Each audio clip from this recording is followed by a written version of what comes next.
예레미야서 23장 20절부터 22절까지 말씀입니다. 예레미야서 23장 20절부터 22절까지 말씀입니다. 구약성경 1087쪽에 있습니다. 예레미야서 23장 20절부터 22절까지 말씀을 우리 다 함께 한 목소리로 합독하도록 하겠습니다. 합독하겠습니다. 여호와의 진노가 내 마음에 뜻하는 바를 행하여 이루기까지는 그치지 아니하나니 너희가 끝날에 그것을 완전히 깨달으리라. 이 선지자들은 내가 보내지 아니하였어도 다름질하여 내가 그들에게 이르지 아니하였어도 예언하였은즉 그들이 만일 나의 회의에 참여하였더라면 내 백성에게 내 말을 들려서 그들을 악한 길과 악한 행위에서 돌이키게 하였으리라. 아멘. 오늘은 진짜 희망은 하나님의 말씀에서 나옵니다. 진짜 희망은 하나님의 말씀에서 나옵니다 라는 제목으로 함께 말씀 나누도록 하겠습니다. 다른 종교를 믿는 분들과 대화를 하다 보면 종종 우리 기독교 신앙에 대해서 의문을 가지시는 경우를 보게 됩니다. 물론 이제 제가 목사이기 때문에 더 저한테 그런 질문을 하게 되는지는 모르겠지만 이제 같이 대학교 때 공부했던 친구들이나 아니면 뭐 주변에 많은 분들이 이 기독교 신앙에 대해서 저에게 궁금한 점들에 대해 질문하기도 합니다. 물론 그들이 어떤 그 진리나 기독교적 소망에 대해서 알고자 한다기보다는 그냥 단순한 호기심에서 하게 되는 질문인 경우가 많긴 합니다만, 예를 들면 우리 기독교가 가지고 있는 가장 독특한 점 중에 하나는 예배 시간에 많은 시간을 설교에 할애하고 있다는 점일 겁니다. 이 부분에 대해서도 많이 궁금해 하기도 하고요. 또 매주 예배를 빠지지 않고 참석해야 하는 것이냐, 이런 질문을 하기도 합니다. 우리 입장에서는 아주 기초적이고 지극히 당연한 일이지만 교회를 다니지 않는 분들의 입장에서는 굉장히 독특하게 이색적으로 느껴질 수도 있겠다라고 생각이 되는 부분입니다. 누가 뭐라고 해도 우리 기독교는 말씀의 종교입니다. 그러니까 우리가 매 예배 시간에 가장 많은 시간을 이 설교, 말씀을 듣는 시간에 할애하고 있고, 그리고 또 매주 주일 예배로 모이고, 또 이렇게 매일 새벽마다 또 새벽 기도를 위하여서 이렇게 예배로 모인 시간에도 많은 시간을 설교 듣는 일에 할애하고 있습니다. 그러니까 사실은 우리도 진지하게 고민을 해보진 않았지만 잘 생각해 보면 우리의 이 신앙생활 안에서 말씀이 차지하고 있는 부분이 정말 많구나라고 하는 것을 생각하게 됩니다. 기독교는 말씀의 종교입니다. 참되신 하나님의 말씀을 통해서 우리는 복음의 진리를 듣고 또 우리 신앙과 삶의 기준으로 삼습니다. 기독교 예배에서 설교가 가장 많은 비중을 차지하는 것도 말씀이 그만큼 중요하기 때문일 것입니다. 만약 우리에게서 이렇게 중요한 말씀을 제하여 버린다면 어떤 일이 일어날까요? 제가 한번 생각을 해봤습니다. 우리 기독교 신앙 안에서 말씀을 빼버리면 무엇이 남을까? 잘 생각을 해보니까 그냥 우상 숭배하는 다른 종교와 별로 다르지 않을 것 같다, 이런 생각이 들었습니다. 실제로 중세시대 교회는 말씀을 숨기고 또 소수의 지배계층, 그러니까 이 지배계층이라고 하는 말도 사회적 지배계층이 아니라 종교적 지배계층, 그러니까 고위 성직자들에 한해서만 성경을 대할 수 있었습니다. 그러다 보니까 그 결과로 교회가 본질을 잃고 타락하는 모습을 갖게 됐고, 그것이 종교개혁의 배경이 되었습니다. 그러니까 말씀을 제하여 버림으로 생겼던 악 영향들을 원래의 자리로 돌리기 위해서 말씀을 중요하게 여기는 신앙 회복 운동이 일어난 것이 종교개혁이라고 볼 수 있는 것입니다. 오늘 본문을 보니까 유다의 행위는 하나님 함께 진노를 불러일으키는 모습이었습니다. 하나님께서도 더 이상 참고 있을 수가 없을 정도로 이들의 행위가 악함을 보게 됩니다. 하나님은 수많은 선지자를 보내시고 경고하셨고 또 오래 참으셨습니다. 오늘 이 표현을 보니까 하나님께서 노여움을 일으키시는데 이 노여움이 이 폭풍과 회오리와 같이 몰아쳐서 결국 악인을 심판하실 것에 대하여서 말씀합니다. 하나님께서 계획하신 모든 것들을 이루기까지 멈추지 않게 될 것입니다. 그러니까 어떻게 보면 하나님께서 내가 너희를 심판하겠다라고 하신 말씀이 완벽하게 이루어지는 것을 직접 눈으로 보기 전에는 그것이 얼마나 클지, 그것이 얼마나 두려운 일인지에 대해서 정확하게 이해할 수조차 없을 것이라는 것이죠. 왜 이렇게 되었을까요? 하나님은 어떤 분이신지를 우리가 좀 잘 알 필요가 있습니다. 물론 하나님께서는 요나서 4장을 보니까 요나의 입술을 빌려서 하나님의 성품을 고백하게 하십니다. 주께서는 은혜로우시며 자비로우시며 노하기를 더디하시며 인애가 크시사 뜻을 돌이켜 재앙을 내리지 아니하시는 하나님이라고 고백을 합니다.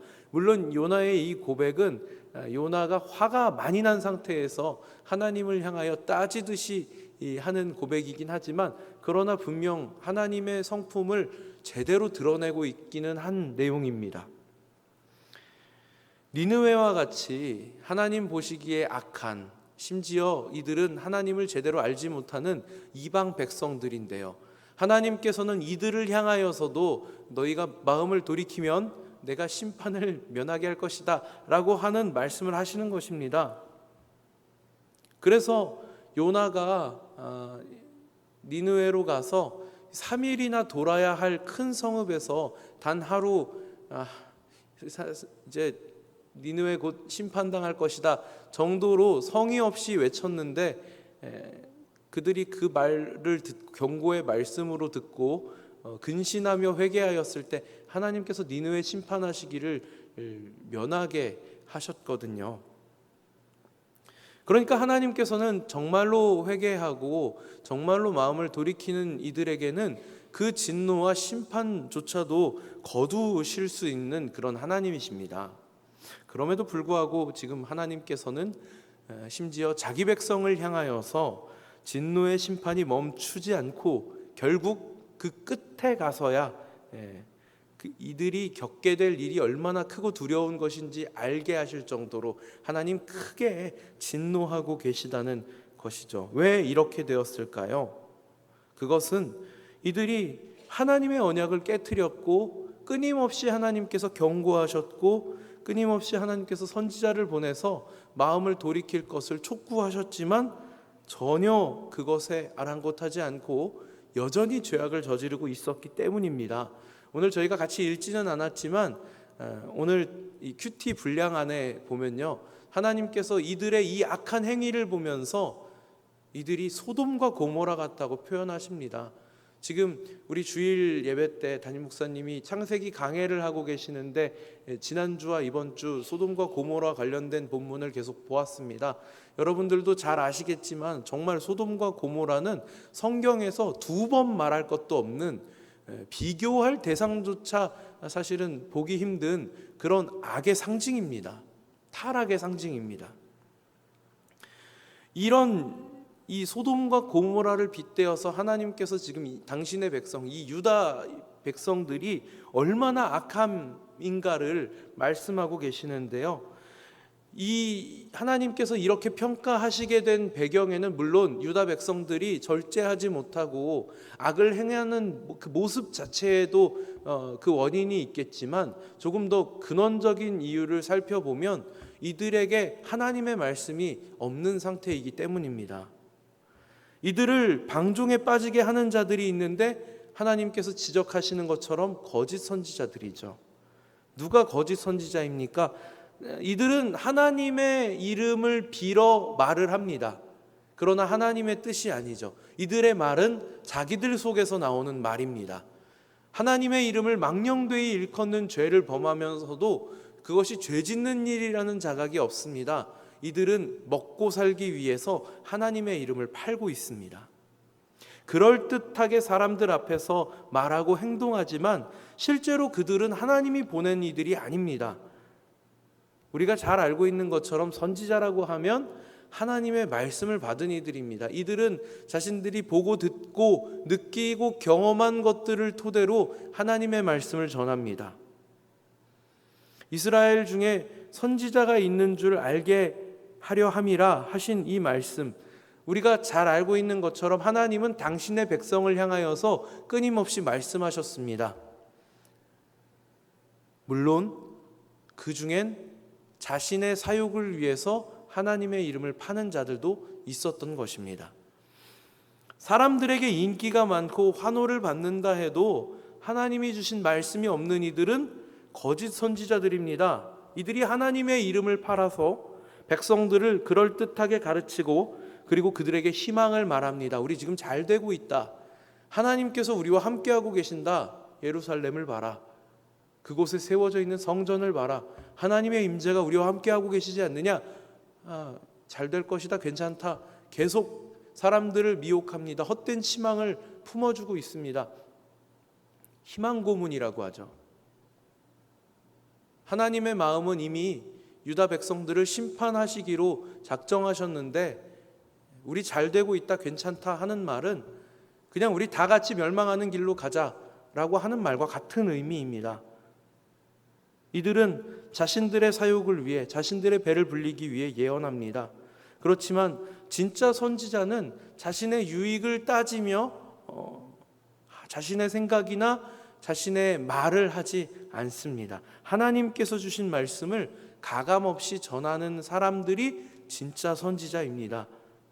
그러기 위해서 이들은 분명한 하나님의 말씀을 받아야 했습니다. 때로는 하나님께서 이들에게 당신의 뜻을 알리시기 위해서 우리의 생각에서는 도무지 이해할 수조차 없는 정말 오묘하고도 기묘한 일들을 겪게 하십니다. 때로는 행동을 통해서 단 한마디 말도 하지 못하게 하시고 행동을 통해서 사람들에게 보이게도 하십니다. 왜 그런 일을 하게 하실까요? 하나님의 뜻이 무엇인지를 백성들이 알게 하시기 위해서죠. 이미 우리에게는 완성된 계시의 말씀이 주어졌습니다. 선지자들이 활동하던 당시에는 하나님께서 선지자들을 통해서 그들의 인생을 통해서 그들의 인격을 통해서 그들의 입술을 통해서 당신의 뜻을 전하셨다면 이제 우리에게는 완성된 하나님의 말씀이 있습니다. 여러분들이 다 가지고 계시는 이 성경 말씀이 하나님께서 우리에게 주신 완벽한 완전한 하나님의 말씀입니다. 우리는 이 말씀에 의지하여서 이 말씀을 부지런히 연구하여서 이 말씀을 부지런히 살펴서 하나님의 뜻이 무엇인지를 알아야 합니다. 올바른 하나님의 뜻을 내가 알고 나만 알고 끝나는 것이 아니라 우리 자녀들에게, 우리 이웃들에게 전해야 합니다. 바르게 말씀을 전하지 않으면 삶에서 문제가 발생합니다. 제가 앞서 예로 말씀드렸던 것처럼 중세 교회는 하나님 말씀을 지워버리고 성직자들의 입을 통해서 전해지는 이야기들을 신앙의 기준으로 삼았습니다. 그랬더니 이들은 헛된 행위들을 통해 하나님께서 베풀어 주시는 은혜가 넘칠 수 있다고 착각했습니다. 오늘날에도 마찬가지죠. 말씀을 제하여 버린다면 우리의 신앙은, 우리의 삶은 잘못된 길로 빠져들고 말 것입니다.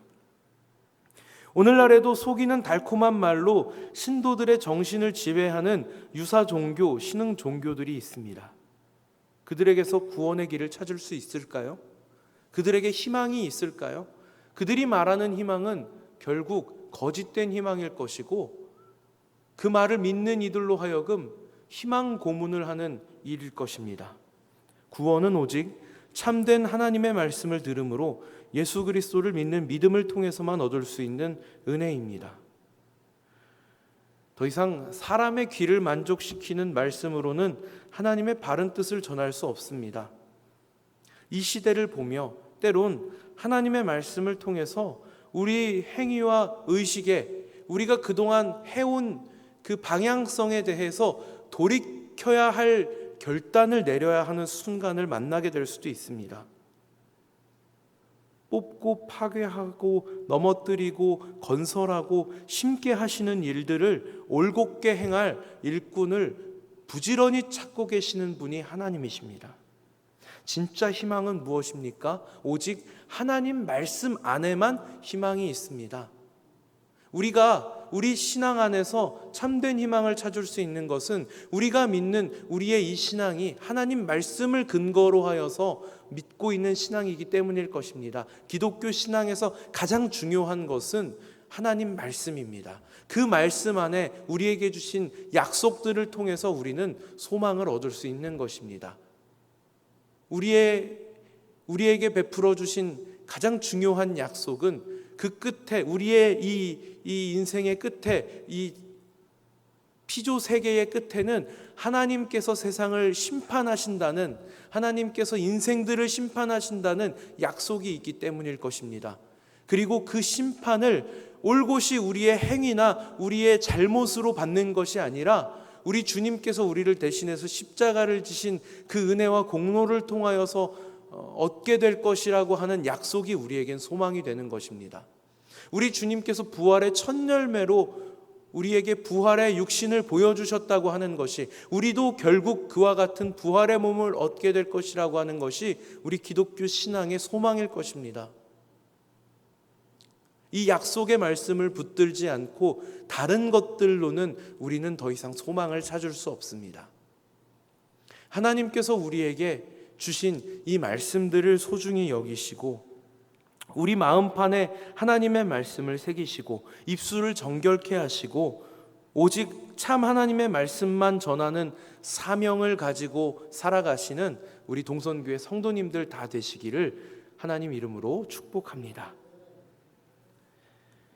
함께 기도하도록 하겠습니다. 은혜가 풍성하신 하나님 아버지, 하나님의 뜻을 온전히 깨닫고 가감없이 증거하는 신실한 하나님의 사람들이 되기를 원합니다. 유다 백성들이 하나님 앞에 범죄하였을 때에 하나님이 이들을 지적하시면서 또한 함께 말씀하신 것이 백성들 안에 있는 거짓 선지자들의 문제였습니다. 이들은 하나님의 말씀 대신 자신들의 사욕을 쫓아 가짜 예언들을, 헛된 희망들을 백성들에게 심어주었는데 하나님, 그러한 때에 그러한 이야기 듣는 것을 즐겨했던 유다 백성들도 그 책임을 면할 수는 없을 것입니다. 오늘날 저희들에게 하나님께서 주신 약속의 말씀을 귀하게 여기는 마음을 허락하여 주시고 하나님 말씀이 저희들 마음판에 새겨져서 하나님의 말씀을 바르고 참되게 전할 수 있는 귀한 사명을 감당하는 하나님의 사람들로 세워주시옵소서. 마지막 때를 살아가는 하나님의 백성들이 시대를 분별하는 능력이 어디에 있는지를 바르게 알고 이해하고 그 뜻을 따라 살아가는 귀한 은혜를 허락하여 주시옵소서. 이 새벽 시간 하나님 앞에 나올 때에 빈손으로 나오지 않고 구별하여 드린 예물이 있습니다. 하나님 받아주시고 드려진 손길들마다 그 삶 가운데 동행하여 주시는 은혜, 하나님 부어주시는 넘치는 축복으로 함께하여 주시옵소서. 오늘 하루도 하나님 말씀을 붙들고 믿음 안에 승리하는 삶을 사는 저희들 되게 하여 주실 줄 믿고 감사드리며 우리 구주 예수 그리스도 이름 받들어 기도드리옵나이다. 아멘.